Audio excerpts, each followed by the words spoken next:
दोस्तों, महाभारत के युद्ध में अनेकों योद्धाओं ने भाग लिया, लेकिन कर्ण भी सबसे बड़ा दानवीर और महान योद्धा था। दोस्तों, भगवान श्री कृष्ण कहते हैं कि महाभारत के युद्ध में जितने भी योद्धा वीर गति को प्राप्त हुए हैं वो सभी स्वर्ग में जाएंगे, लेकिन कर्ण जो है भगवान के साथ वैकुंठ में विराजमान होगा। दोस्तों, क्या आप जानते हैं दानवीर कर्ण को सबसे बड़ा दानवीर क्यों कहा जाता है और उसके पीछे क्या कारण है? चलिए दोस्तों, आज हम आपको सिलसिलेवार तरीके से बताते हैं कि दानवीर कर्ण को दानवीर क्यों कहा जाता है। दोस्तों, वीडियो शुरू करने से पहले आपसे रिक्वेस्ट है कि अगर वीडियो पसंद आए तो वीडियो को लाइक और चैनल को सब्सक्राइब करके जरूर जाना और साथ में बेल आइकन को भी दबाते जाना ताकि आपको नए नए नोटिफिकेशन मिलते रहे। चलिए दोस्तों, शुरू करते हैं कर्णवीर के दानवीर होने के पीछे के कारण। दोस्तों, भगवान श्री कृष्ण ने भी कर्ण को सबसे बड़ा दानवीर माना है। अर्जुन ने एक बार कृष्ण से पूछा कि सब कर्ण की इतनी प्रशंसा क्यों करते हैं। तब कृष्ण ने 2 पर्वतों को सोने में बदल दिया और अर्जुन से कहा, इस सोने को गांव में बांट दो। अर्जुन सारे गांव वालों को बुलाया और पर्वत को काट कर देने लगे। कुछ समय बाद वह थक कर बैठ गए। तब कृष्ण ने कर्ण को बुलाया और सोने को बांटने को कहा, तो कर्ण ने बिना कुछ सोचे समझे गांव वालों को कह दिया कि ये सारा सोना गांव वालों का है और इसे आपस में बांट ले। तब कृष्ण ने अर्जुन को समझाया कि कर्ण दान देने से पहले वह अपने हित के बारे में नहीं सोचता है, इसी कारण वह सबसे बड़ा दानवीर माना जाता है। दोस्तों, भगवान श्री कृष्ण यह भली भांति जानते थे कि कर्ण के पास जब तक कवच और कुंडल है तब तक उसे कोई नहीं मार सकता। ऐसे में अर्जुन की सुरक्षा की कोई गारंटी नहीं। उधर देवराज इंद्र भी चिंतित थे क्योंकि अर्जुन उनका पुत्र था। भगवान कृष्ण और देवराज इंद्र दोनों जानते थे कि जब तक कर्ण के पास पैदाइशी कवच कुंडल है तब तक वह युद्ध में अजय रहेगा। दोनों ने मिलकर योजना बनाई की और इंद्र एक विप्र के वेश में कर्ण के पास पहुंच गए और उससे दान मांगने लगे। कर्ण ने कहा, मांगो विप्र। तब विप्र बने इंद्र ने कहा, पहले आप मेरे को वचन दो, जो मांगूंगा वो आप मुझको दे देंगे। कर्ण ने तेज में आकर जल हाथ में लेकर कहा, हम प्रण करते हैं विप्रवर, आप तुरंत मांगिए। तब इंद्र ने कहा, राजन, आपके शरीर पे जो कुंडल और कवच है वो हमें दान स्वरूप चाहिए।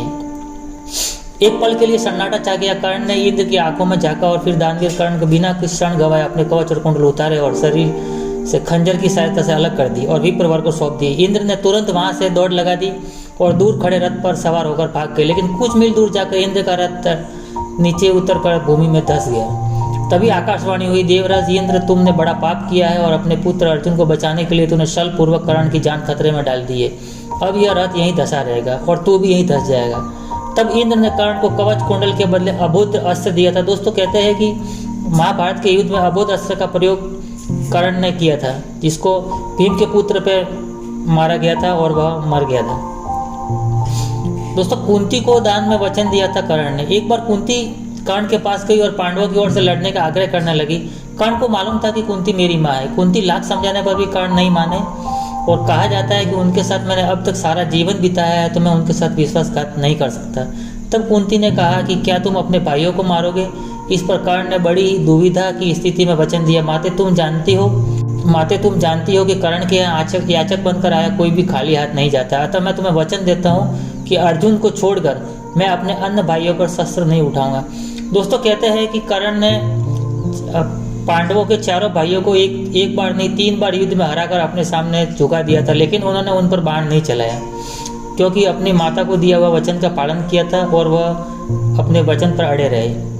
दोस्तों, जब महाभारत का युद्ध खत्म हुआ और कर्ण जब अपनी अंतिम सांसें ले रहे थे तब भगवान श्री कृष्ण साधु का रूप लिए कर्ण के पास जाते हैं और कहते हैं, तभी भगवान कृष्ण ने उसकी दानशीलता की परीक्षा लेनी चाहिए। वे गरीब ब्राह्मण बनकर कृष्ण के पास गए और कहा कि तुम्हारे बारे में काफ़ी सुना है, मुझे तुमसे कुछ उपहार चाहिए। कर्ण ने उत्तर में कहा, आप जो मांगेंगे वह दे दूंगा। ब्राह्मण ने सोना मांगा। कर्ण ने कहा कि सोना तो उसके दांत में है, अतः आप इसे ले सकते हैं। कर्ण ने तुरंत पत्थर उठाया और अपने मुंह से दांत तोड़कर भगवान कृष्ण, जो कि ब्राह्मण बने हुए थे, उन्हें सौंप दिया।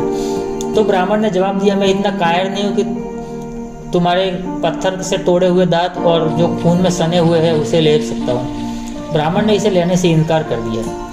तभी कर्ण ने उनसे कहा कि देखिए ब्राह्मण देवता, मेरे बाजू में धनुष और बाण पड़े हैं, करके आप मुझे उठा के और दे दीजिए, मैं भी इसे धोकर आपको देता हूँ। इस पर ब्राह्मण देवता ने कहा कि अगर मैं आपको धनुष और बाण उठाकर दे दूंगा तो यह मेरा कर्म होगा और कर्म के बदले दिया हुआ दान नहीं, ताकि मेरी मजदूरी हो जाएगी। इस पर कर्ण कहराते हुए उठता है और अपने धनुष और बाण उठाता है और एक ही बाण में वर्षा कर देता है और अपने दांत को धोकर और भगवान श्री कृष्ण को, जो कि साधु बन के आए थे, उन्हें सुपुर्द कर देता है। तभी से भगवान श्री कृष्ण ने कर्ण को कहा था कि हे कर्ण, जब तक दुनिया रहेगी तुम्हारा नाम सर्वस्व दानियों में सबसे ऊपर लिखा जाएगा।